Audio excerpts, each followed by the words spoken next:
Salut tout le monde, alors là c'est ma critique pour The Tomorrow War qui est sorti sur Prime la semaine dernière, vendredi dernier je crois, et qui est j'ai passé un plutôt bon moment à le regarder, mais pas génial non plus.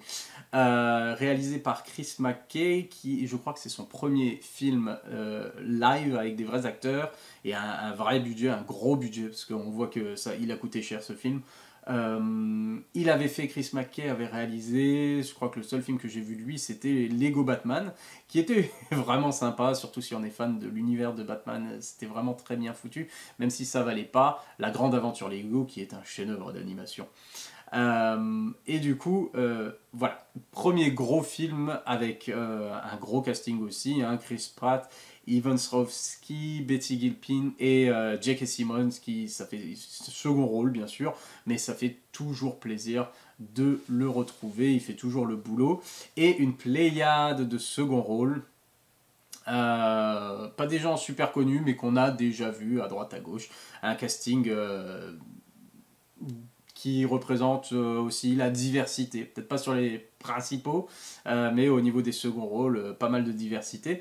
Ça peut être un peu cliché d'ailleurs, parce que ça fait penser directement dans la manière dont c'est traité.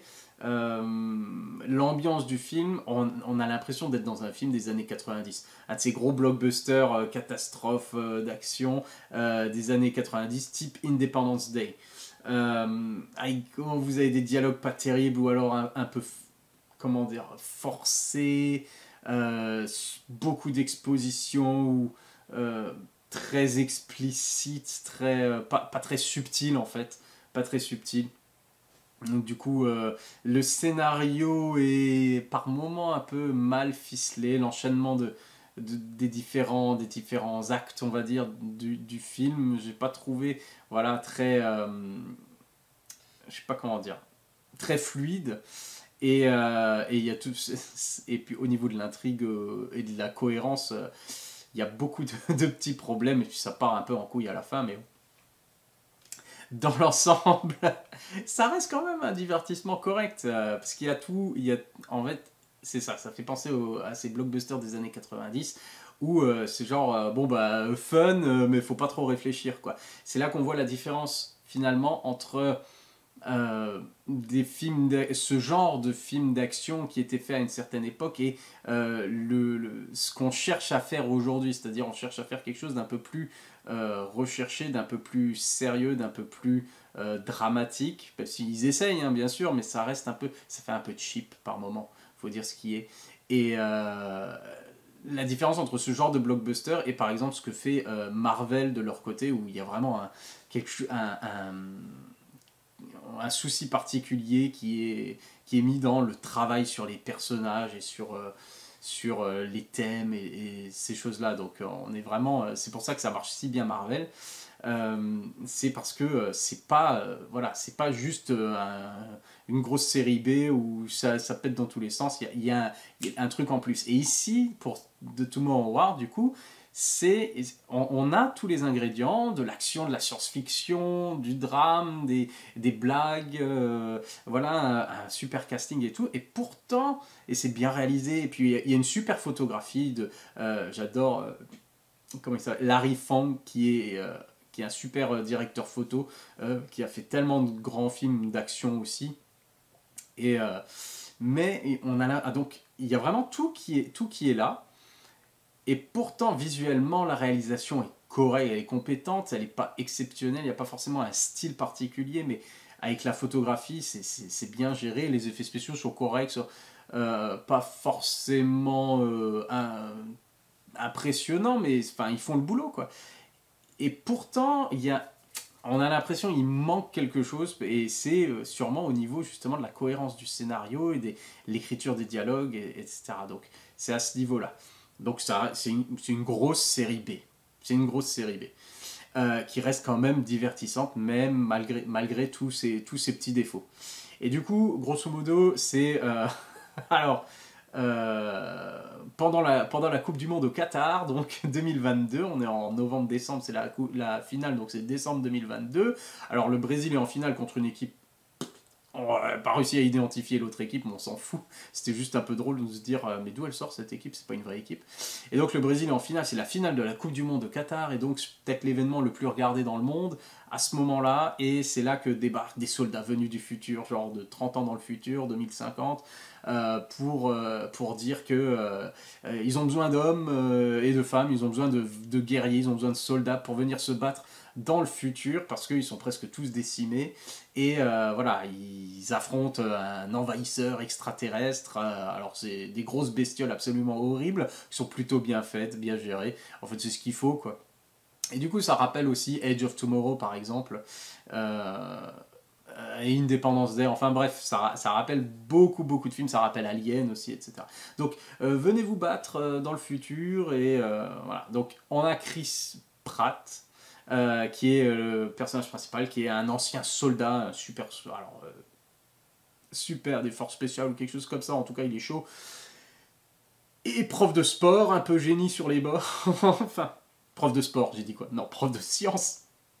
Prof de science, bah, il a le physique d'un prof de sport, mais prof de science un peu génie sur les bords, qui veut faire quelque chose de sa vie, qui veut absolument, qui veut pas, enfin voilà, qui veut pas décevoir sa gamine, et enfin plein de problèmes personnels, il n'arrive pas à trouver un vrai boulot, il est cantonné à son truc de, voilà, et la science c'est la vie, etc., etc. Donc ça fait un peu bizarre. Le personnage en lui-même, c'est genre, après on va comprendre, enfin, il a besoin d'être un ancien soldat pour justifier pourquoi il va assurer quand il va se battre, etc., sur le terrain, avec les bestioles, etc., etc. Il a besoin d'être aussi calé en science, parce qu'à un moment, il a besoin de faire des choses en rapport avec la science. Donc, pas terrible. Et du coup, il part, alors Chris Pratt, bien sûr, appelé pour l'effort de guerre, plus ou moins volontairement. Et du coup, il va faire la guerre, il va découvrir, je veux pas faire de spoiler, donc il va découvrir des choses quand il arrive, justement, il doit faire une semaine dans le futur, et après, au bout d'une semaine, il est ramené, voilà, ils ont un petit truc, un gantelet ou quelque chose comme ça, là, et ils sont ramenés de nouveau dans le présent au bout d'une semaine. Il y a une minuterie, voilà. Et donc il va découvrir et faire des choses là-bas. Il y a toute une partie du film donc, qui se passe dans le futur, et après il y a une partie du film qui se repasse de nos jours. Je ne vais pas rentrer exactement dans les détails, mais ça se passe un peu comme ça. Et bah, du coup, je sais pas comment expliquer, mais les choses se goupillent d'une certaine manière où c'est pas forcément les choses les plus intéressantes. Je sais pas, j'ai eu du mal à rentrer, honnêtement, j'ai eu du mal à rentrer dans le film. Le début, ça va, c'est correct, c'est intriguant, et puis à un moment, finalement, je sais pas, ça perd un peu de son intérêt. Et je crois que c'est au niveau de la cohérence surtout par rapport à ce qu'on peut faire contre cette invasion extraterrestre finalement. Alors, je reviens un peu plus tard avec les spoilers, mais dans l'ensemble, c'est un peu long et c'est pas très original, puisque on retrouve, comme je vous ai dit, ah ça fait penser à ça, et ça fait penser à ça, et ça fait penser à ça. Finalement, on a un mix de plusieurs films de science-fiction là-dedans, c'est comme un pot pourri, et ça reste divertissant, mais comme dit, c'est pas très original et c'est pas super. Il n'y a pas tout qui est intéressant dedans, et sont pas forcément super investis. Et je dis, tous les éléments sont là. Tous les éléments sont là de films qu'on adore. Et pourtant, moi, il manque l'étincelle, je trouvais. Il manque l'étincelle. Et malgré tout, ça reste quand même divertissant. Et du coup, le problème, c'est qu'on a du mal à s'investir forcément un peu émotionnellement avec les personnages. Et si on a du mal à s'investir avec les personnages, ben, au bout d'un moment, on n'a pas grand-chose à faire de ce qui se passe. C'est juste un enchaînement finalement de scènes d'action. Des fois, on se pose des questions sur pourquoi. Et puis, il n'y a jamais rien qui est... Enfin, c'est juste comme on nous présente les choses, genre, voilà, c'est comme ça. Il y a un problème de coordonnées ou je sais pas quoi, alors ceux qui atterrissent, ben, ils meurent tous, ou des trucs comme ça. Il se passe des choses, et visuellement c'est bien, mais au niveau investissement émotionnel, pas génial. Par exemple, les personnages secondaires, la plupart sont là juste pour, je sais pas, pour être le comique de service. Alors, ça rappelle les années, comme on dit, ça rappelle les années 90. Vous avez le comique black de service, alors qui a été critiqué, cet aspect-là a été critiqué, a été parodié dans je ne sais combien d'autres films, on l'a déjà dit, qu'il y a toujours voilà, le comique black de service finalement qui accompagne le...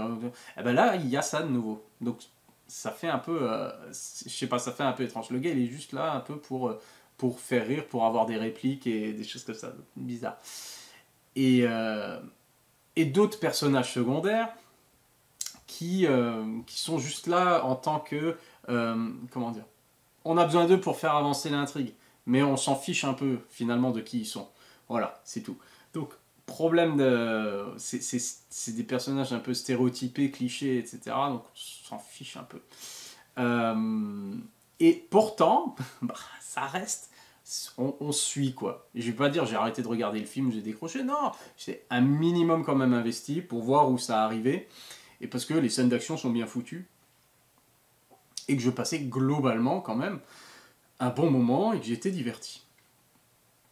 Voilà. Et donc ça se tient quand même globalement, on veut voir, on se dit, hein, même s'il y a des choses qu'on voit arriver, qui sont assez prévisibles, et jusqu'à un moment où on se dit, bon bah maintenant, finalement, comment ils vont nous régler le problème? Parce que ils n'ont pas arrêté de mettre des contraintes, genre, ah on peut pas faire ça, histoire, comment battre les extraterrestres, on peut pas faire ça, on peut pas faire ça, on n'arrête pas de nous dire on peut pas faire des choses en fait. Et finalement, c'est pas super cohérent tout ça, toutes ces explications. Mais bon, voilà. Donc, conclusion avant les spoilers. Conclusion avant les spoilers, c'est une grosse série B d'action, de science-fiction, type un peu Michael Bay, si vous voulez. C'est-à-dire, on oublie un peu le côté bien écrit, etc. On est là juste pour en prendre plein les yeux et, avec voilà, des émotions de base, etc. etc. Donc, je n'ai pas trouvé super original, super développé, mais diverti quand même. Voilà, à vous de voir après. De toute façon, si vous avez Prime, c'est gratuit. Et franchement, pour un film voilà, qu'on n'a pas payé ou quoi que ce soit, bah, c'est plutôt pas mal comme divertissement. Donc voilà. Maintenant, spoiler, pour rentrer dans certains aspects un peu plus précis. Spoiler, j'ai annoncé, c'est bon, maintenant je vais balancer du gros spoiler. Quand il arrive dans le futur, bon, bah, il tombe sur Ivan Strahovski qui est. Bah, on met pas beaucoup de temps à le comprendre, et puis en fait, il le cache pas du tout, il l'annonce paf, au bout d'un moment, assez rapidement. C'est la fille de Chris Pratt, du coup, 30 ans plus tard. Donc, la chance pour qu'il tombe comme lui il tombe sur sa fille plus tard, un truc comme ça, ou alors justement elle a fait tout ce qu'elle depuis qu'elle est petite et que ah bah non, qu'est-ce que je raconte? Si lui il est censé, alors il y a un truc qui est pas mal justement, c'est qu'ils envoient des gens, lui il est censé mourir genre 10 ans plus tard, donc bien avant le côté machin extraterrestre, invasion extraterrestre, c'est pour ça qu'il est envoyé dans le futur, et elle sait quand elle est petite que son père il a envoyé un moment dans le futur cette semaine-là. Donc elle sait qu'à un moment elle va tomber sur son père. Et qu'après il va revenir, bref. Donc il y a cet aspect-là qui était super intéressant. Et je trouve que c'est le truc le plus intéressant finalement du film, au-delà de l'invasion extraterrestre et tout. C'est le côté, voilà, je rencontre ma fille 30 ans plus tard. Et ça c'est pas mal. Et par contre, c'est la manière dont c'est fait après. C'est-à-dire que elle, c'est genre patronne, soldat, badass, voilà, de l'escouade et tout. Mais on dirait qu'elle est responsable de tout. C'est-à-dire elle est responsable de l'armée. Elle est responsable aussi du côté scientifique pour créer une toxine, pour les tuer et tout.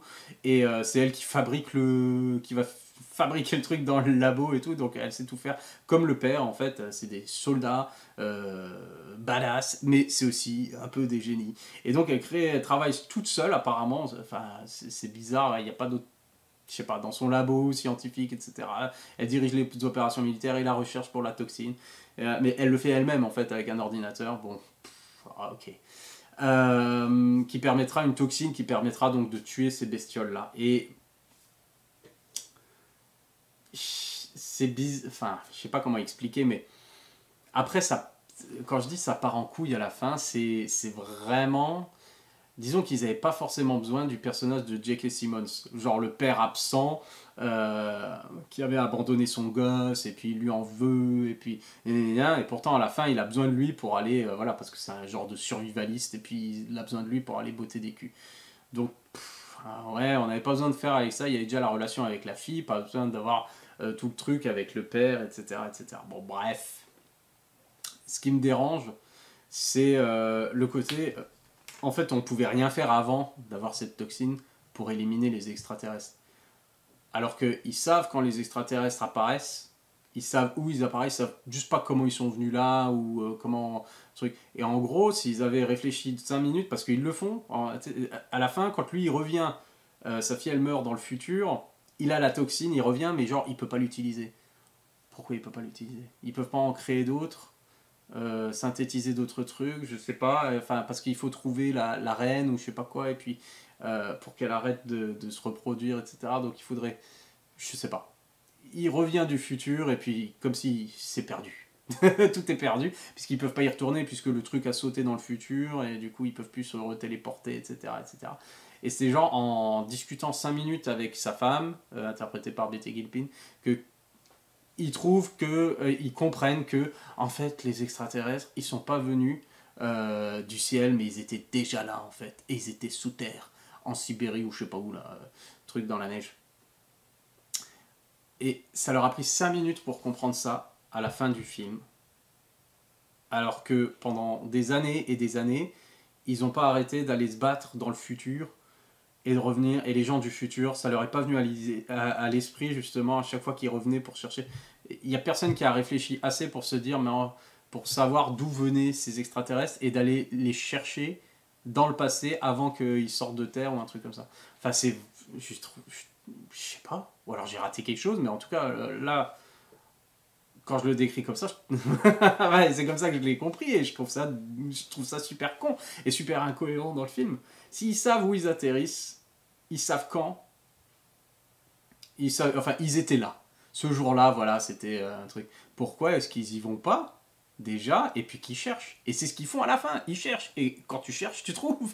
Et ils trouvent le vaisseau des extraterrestres sous terre. Et alors là, c'est pareil, c'est Alien en fait. Je veux dire, moi je me suis dit, quand ils parlent de. En fait, ils étaient déjà là, je dis, ah, pas mal. Tout le monde croit que c'est des extraterrestres.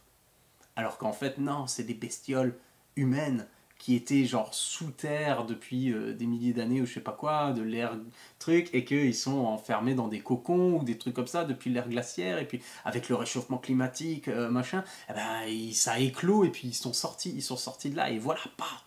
Et je me suis dit, enfin, j'étais sûr que c'était ça. Et je me suis dit, ah, c'est un truc, voilà, c'est l'humain est responsable, le réchauffement climatique, etc. Donc ça le fait d'actualité, et puis c'est pas con, et ils croyaient que c'était des extraterrestres, donc, hein. Et là, ils découvrent que, waouh, en fait, ils sont là depuis tout ce temps-là, et puis il y a moyen d'arrêter avant que ça arrive, avant que le monde soit détruit, etc. Et en fait, pas du tout. Pas du tout. Et je comprends pas pourquoi ils ont fait ça, mais en fait, si. C'est des extraterrestres qui viennent d'ailleurs. Sauf que les bestioles, et c'est genre, c'est Alien ou Prometheus. C'est comme dans le premier, c'est le Space Jockey, donc maintenant on sait avec Prometheus et tout que c'est des ingénieurs, donc une espèce avancée d'extraterrestres autre part dans la galaxie, qui se sont crachés là, et dans leur vaisseau, il y a les bestioles. Donc les extraterrestres qui sont venus sur Terre, l'intelligence supérieure, etc., sont morts déjà dans le vaisseau. Et dans le vaisseau, c'est rempli de cocons. Et c'est genre, c'est leur bestiole, quoi, qu'ils lâchent dans un monde pour détruire le monde. Sauf que là, ils se sont crachés dessus. Et les bestioles sont dans les cocons, etc. Comme dans Alien, comme si à un moment ils rentraient dans le vaisseau, c'était pareil, ils auraient pu mettre finalement que c'était des œufs et qu'après il y a des facehuggers, des trucs comme ça. C'est exactement le même scénario finalement. Et du coup, c'est con quoi. C'est quoi? C'est une occasion perdue, une opportunité perdue, et du coup, ils retapent dans le truc qui a déjà été fait avant quoi. C'est Alien. Et à partir de là, encore plus con, ils ont la toxine, enfin, finalement tout le film a été conçu autour de la création de cette toxine pour pouvoir justement les tuer, etc. Et lui, il la ramène dans le passé, et puis tout le monde meurt dans le futur, ou je sais pas quoi, donc il a la toxine, et tout était basé là-dessus. Et donc je pense que, vu quand ils ont fait le film, quand ils ont écrit le scénario, ils se sont dit, ouais, je fais tout un truc avec, il faut la toxine et tout, il faut la science, et le père, la fille, il faut qu'ils aient une aventure commune et tout. Du coup, à la fin, une fois qu'ils ont trouvé le vaisseau, c'est genre, on va injecter la toxine dans tous les cocons. Et au début, il y en a 10, alors bon, ça a l'air d'aller. Ils ont synthétisé plusieurs styles de toxines, de trucs comme ça. Et ils commencent à infecter les cocons et les cocons meurent. Sauf que une fois que ceux-là sont crevés, puis ils vont s'attaquer à l'autre, alors ça bouge et, pff, et bien sûr ça explose. Et les bestioles sortent et commencent à les attaquer. Et en fait après, ils courent dans le vaisseau, alors il y en a qui sortent du vaisseau, etc. Et ils se rendent compte que dans le vaisseau, il y en a des milliers, des milliers. Et donc ils étaient là juste avec leurs toxines. Et moi, enfin, le truc qu'on se dit dès le départ, c'est genre, mais pourquoi vous faites chier à insérer un truc dans le cocon et à injecter au risque de réveiller les bestioles? Et c'est ce qui arrive. Pourquoi? Et après, en fait, une fois qu'ils voient qu'il y en a des milliers, c'est genre, il faut tout faire péter. Pourquoi t'as pas tout fait péter? Pourquoi tu te fais chier avec la toxine en fait? Ils sont chiés avec la toxine parce que à un moment c'était dans l'histoire, ils avaient besoin que ça soit utilisé quelque part. Mais en gros ça n'a aucun sens. Puisqu'il suffisait simplement de placer les charges, et c'est ce qu'ils font à la fin, et ils font exploser tout le vaisseau. Sauf que là, en faisant genre... bah, ils arrivent à faire s'échapper notamment la reine, là, qui risque de pondre, etc., le truc, la grosse saloperie. Et alors, encore une fois, comme dans Alien, hein, c'est une femelle, la reine, un truc comme ça. Bon, bref, forcément, elle sort du vaisseau, et après, il faut la pourchasser. Et donc, ils font péter tout le vaisseau, donc toutes les bestioles crèvent, et ce qu'ils auraient pu faire dès le départ. Et genre, et ils expliquent que, en fait, c'est une unité spéciale de Chris Pratt, son père, et genre des coéquipiers qui étaient avec lui dans le futur, je sais pas quoi, des soldats.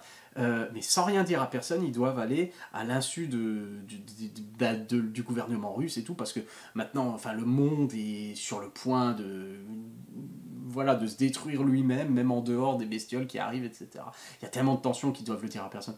Sauf que s'ils disaient simplement aux Russes, ou peu importe, enfin, hey, il faudrait qu'on utilise une énorme bombe, une bombe nucléaire, pourquoi pas, juste à un endroit, une fois, allez, pour survivre, voilà. Il faudrait juste on fait juste péter ce truc-là et c'est bon. Et on est libre, il n'y a pas de guerre dans le futur, et après on peut travailler ensemble et devenir amis, etc., etc.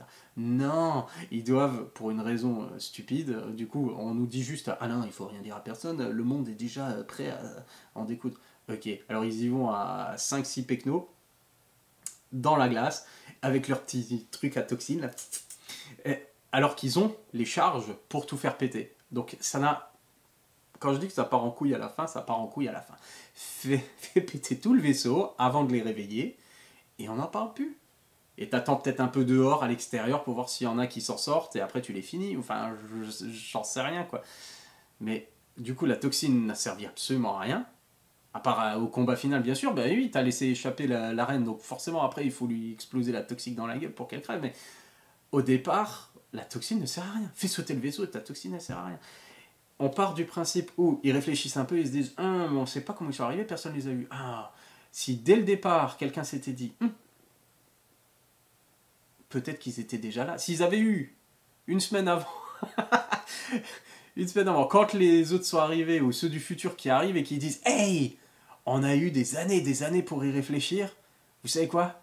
Il n'y a personne qui a eu l'idée. On pense qu'en fait ils étaient déjà sous terre, parce qu'on n'a pas vu de vaisseau, et en plus ces trucs-là, ils ont l'air de piloter que dalle. Donc, c'est des bestioles. Donc, on pense que c'est des trucs qui étaient là depuis dormant et qui viennent de trucs et tout. Donc on va dans le passé, on trouve ce putain de truc, et on le fait péter, quoi. Et donc, y a pas besoin... Mais du coup, il n'y avait pas de film. Mais du coup, enfin, voilà. Tout ça pour dire. Ah oui, et j'ai oublié le détail du... En fait, ils découvrent le lieu exact. Pourquoi ces extraterrestres... Enfin, comment ils savent que les extraterrestres sont là? C'est grâce au geek de la classe de Chris Pratt. Adolescent de 16-17 ans, je sais pas. Non, il est plus âgé peut-être. Non, j'en sais rien. Qui, dès le départ, on a une scène, on croit que c'est une scène juste qui est là par hasard, un peu comique, avec un élève qui est obsédé par les volcans. Et en fait, c'est lui qui trouve la solution à la fin, qui explique pourquoi il y a la cendre du volcan là, mais ici, truc. Donc, ça veut dire que leur nid, ou peu importe, il doit être là. Les extraterrestres viennent de là. Donc, j'ai levé les yeux au ciel plusieurs fois à la fin, et en fait quand j'y réfléchis, je me dis c'est un peu le grand n'importe quoi. Donc voilà, c'est ma conclusion pour The Tomorrow War.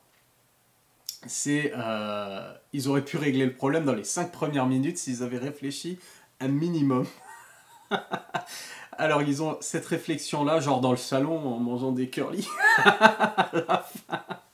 À la fin du film, une fois qu'il y a des millions et des milliards de personnes qui sont mortes, bon, elles sont mortes dans le futur, donc maintenant c'est effacé, mais les gens ont souffert pendant des années, des années. Alors, il suffisait de discuter avec sa femme et de dire ouais, peut-être qu'ils sont là depuis longtemps, et d'aller voir et de les trouver grâce aux geeks de la classe, d'avoir le raisonnement là. Et encore, au lieu de tout faire péter, non, on va essayer de leur injecter la toxine parce que, oh putain, j'ai travaillé.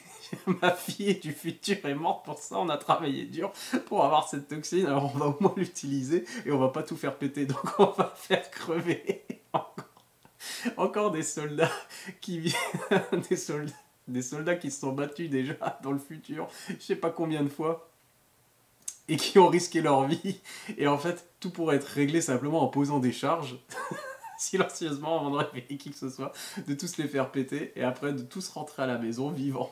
Et là, non, il y a seulement Chris Pratt, le comic black de service, et le père du coup, J.K. Simmons, parce qu'il a recollé les morceaux forcément grâce à ça avec son père. Il a fallu tuer plein de gens. Voilà, bon, la fin justifie les moyens. La famille est soudée à la fin, et il a l'impression d'avoir accompli quelque chose.